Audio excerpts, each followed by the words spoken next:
nó tôi cho lo cái đi người bé mua xí nó người chỉ tao bỏ tao thả son keo này bé ở mua xíu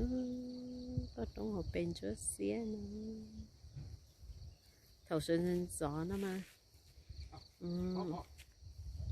dùng câu chai sơn gió nó mà chỗ xía hắn chả chỉ cú đấy ở là để lo nhá lên mua lá cũng là bây giờ mua xí nè nè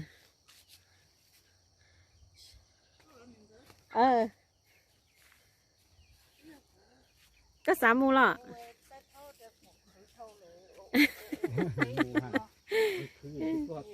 chỉ mua xí à dạ phải nó là bây giờ mua xí cho nó lo thế này lo người mua xí à dạ mua mày thứ thầu à cái chỉ phụ phụ tôn cho bác khử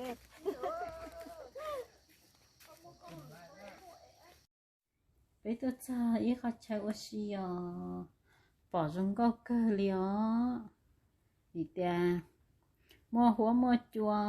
sấy mà lúc chơi nó chơi tung na nữa chỉ sấy trống mạnh chúa xía đi nó sợ húa lò mà bọn đi bớt tỉ và trống số khó xía gì thế nữa nên sự đời nó bây giờ sấy đi nó bây giờ sấy nó có bỏ thì để bây lúc giờ nó mới chơi qua xí rong câu cơ thế nào nè bây giờ mua ok nữa bây giờ mua nó bây giờ lúc nó này tôi muốn chi là lúc nó và đi theo nè lo theo bây tôi muốn chi và xí bờ bể và cá trong tuột phèn nữa chỉ là cá trong khá đó nó này khá khá rồi lúc nào bắt đầu tôi đi tôi bắt lò sấy nè là gì là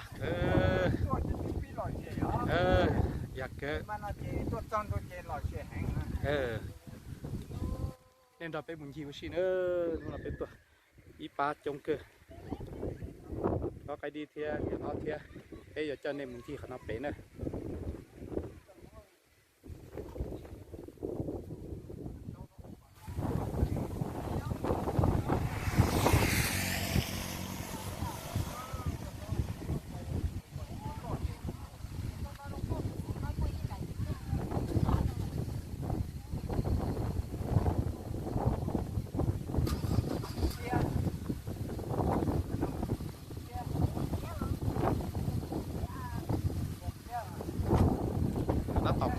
bây giờ một có tỏi khó chơi và nuôi da to muốn nó mà chua ló cơn cầu nữa bây giờ một nhóm bắt đầu cho tàu tận nó này nên sẽ đến là tới mùa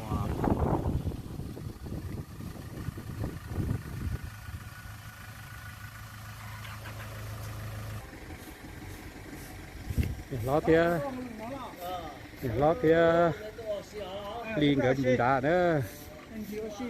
chè chúa lo cái đi đã tỏ muốn nó tỏ bây giờ muốn nó phân ra này muốn chi xí ít tiền ra cho nên sẽ đợi muốn nó bên chi xí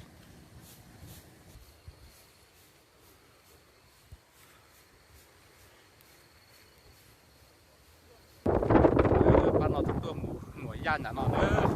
phải chơi mùa da trong cơn cơn nữa chúa cha nữa bỏ xanh tua xí là chè có xé lá xé nó đấy phải đi nó theo và đi nữa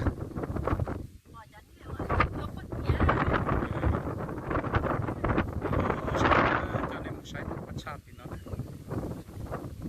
còn nó họ chơi với xí nhau trong đời và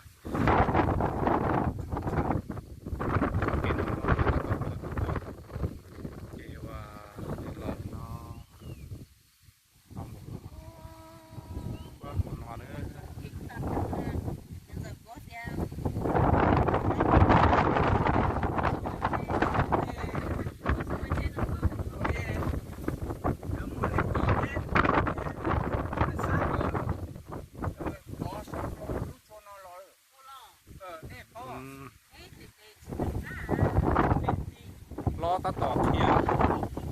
do ít neng rồi có sống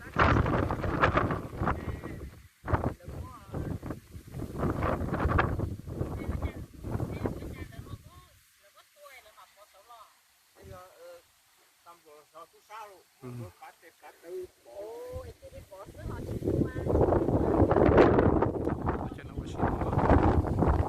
chị và lũ trống và lo cái đi kia mà giờ lũ bó bên nó này lũ và là hết bó thôi im mới tu và bông bó sầu lọ cho nó nếu một cháu hoa nó thải cái này bỏ tránh này cái gì mà nó sẽ xếp bó sầu là bó nhấp bụng một số trống này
nó nè lo thế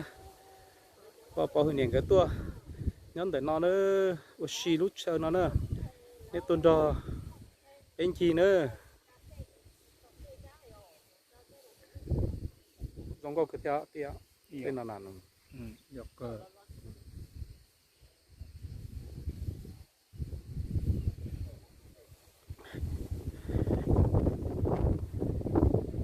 đi nè lo nét tôi này bây giờ nó đi có chênh luôn này lo tôi chỉ chênh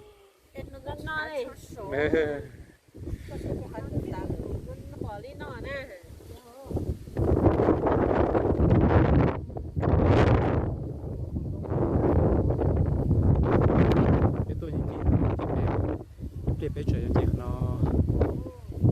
thế này nó thế và cái chơi bé chơi nó cho bé luôn lan bên nó này chơi bé một cái bên nó cái nó mà chọt rồi đi chơi chị nên chị nó giàu xe rồi đó chị nên giống một nó bé rồi đó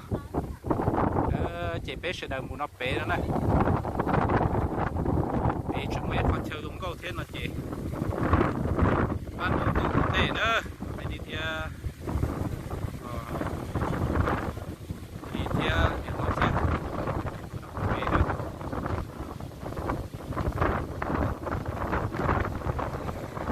bây giờ ilu lan cà phê nè đo cà phê hầu lấy và dấu và món nọ như này nó này không có cứ thế này không có cái gọi lan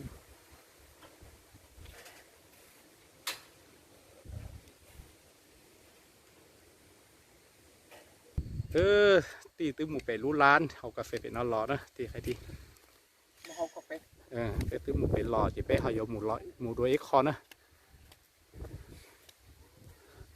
chỉ sao hay gọi tí chịวันlo cái đi thia để lo thia bé tô gì cho nên nó ấy chứ nó bé họ dùng cái lo một trẻ nên sẽ đến đó bé một trẻ bé một ấy giờ mua đá chi bé họ dùng một hạt tư thế dùng một sai đá chi nên chị bé mà xí dầu bay ok nó lo nhớ trong này sẽ lên cho tua xin chỉ tua